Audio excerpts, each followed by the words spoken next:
കല്യാണം കഴിഞ്ഞ് കിച്ചണിൽ കയറാൻ തുടങ്ങിയതിന് ശേഷം എങ്ങനെ എളുപ്പത്തിൽ കുക്ക് ചെയ്ത് കിച്ചണിൽ നിന്ന് ഇറങ്ങാം എന്ന് ചിന്തിക്കുന്ന ഒരാളാണ് കേട്ടോ ഞാൻ. അങ്ങനെ കണ്ടുപിടിച്ച ഒരു അടിപൊളി വെജിറ്റബിൾ സ്റ്റൂ റെസിപ്പിയാണ് ഇന്ന് ഷെയർ ചെയ്യാൻ പോകുന്നത്. അടിപൊളി വെജിറ്റബിൾ സ്റ്റൂ ആണ്. ആദ്യമേ 2 ഉരുളക്കിഴങ്ങ് കുക്കറിൽ ഉപ്പിട്ട് വേവിച്ച് മാറ്റി വയ്ക്കുക. പിന്നെ ഇതാ നോക്കി കുറച്ച് ഫ്രോസൺ വെജിറ്റബിൾസ് ആണ് ഞാനിവിടെ എടുത്തിട്ടുള്ളത്. കുറച്ച് സ്വീറ്റ് കോണും പിന്നെ മിക്സ് വെജിറ്റബിൾസിൻ്റെ കുറച്ച് ഫ്രോസൺ സാധനം ഉണ്ടല്ലോ അതും എടുത്തിട്ടുണ്ട്. അതിനകത്ത് green peas, beans, carrot, cauliflower എല്ലാം ഉണ്ടാവും. അപ്പോൾ അത് കുറച്ച് നേരം വെള്ളം ഒഴിച്ച് വയ്ക്കുമ്പോൾ നമ്മുടെ സാധാ ഇതുപോലെ നമ്മുടെ വെജിറ്റബിൾസ് കട്ട് ചെയ്ത പോലെ നമുക്ക് കിട്ടും. പിന്നെ പേടിക്കണ്ട, വലിയ പ്രിസർവേറ്റീവ്സ് ഒന്നും അതിനകത്ത് ഇല്ല കേട്ടോ. ഇത് ഫ്രോസൺ ആണേ. അപ്പം അതിങ്ങനെ നല്ല രീതിയിൽ വെള്ളം ഒഴിച്ച് ഞാൻ കുറച്ച് നേരം മാറ്റി വെച്ചപ്പം ദാണ്ട 5 മിനിറ്റിൽ നമുക്ക് വെജിറ്റബിൾസ് റെഡിയായി.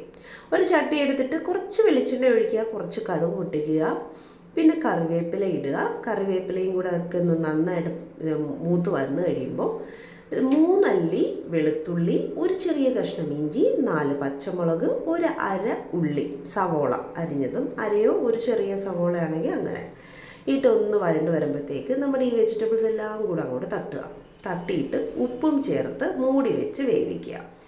ഉപ്പ് ചേർത്ത് മൂടി വെച്ച് വേവിച്ചതിന് ശേഷം ഈ സമയം അടച്ചു വെച്ചതിന് ശേഷം നിങ്ങൾ വെറുതെ ഇരിക്കരുത്, ഓടിപ്പോയി തേങ്ങാപ്പാൽ ഉണ്ടാക്കാം.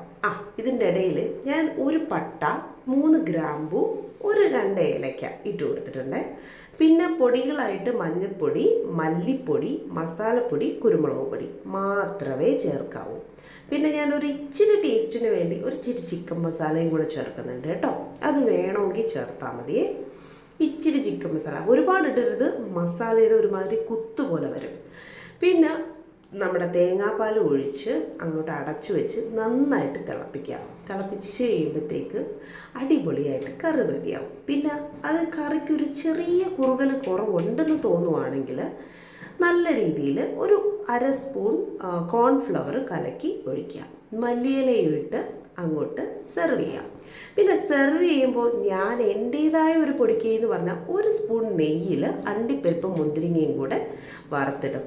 അതും ആ പാലപ്പോ ഇടിയപ്പോ വീശപ്പോ ഒക്കെ കൂട്ടി കഴിക്കുമ്പോൾ ഇടയ്ക്കൊരു മധുരവും ഒരു ക്രഞ്ചിനെസ് ഒക്കെ കിട്ടുമ്പോൾ ഒരു പ്രത്യേക ടേസ്റ്റാട്ടോ. അപ്പോൾ ഈ സ്റ്റൂ ഒന്ന് ട്രൈ ചെയ്ത് നോക്കണേ. ഞാനിവിടെ ട്രൈ ചെയ്യുന്നത് നല്ല 1 തരം പാലപ്പത്തിൻ്റെ കൂടെ കേട്ടോ.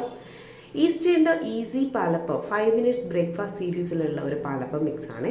ഇതിൻ്റെ റിവ്യൂ ഞാൻ ഇട്ടിട്ടുണ്ട്, വേണമെങ്കിൽ ഒന്ന് ചെക്ക് ചെയ്ത് നോക്കണം കേട്ടോ. Thank you so much.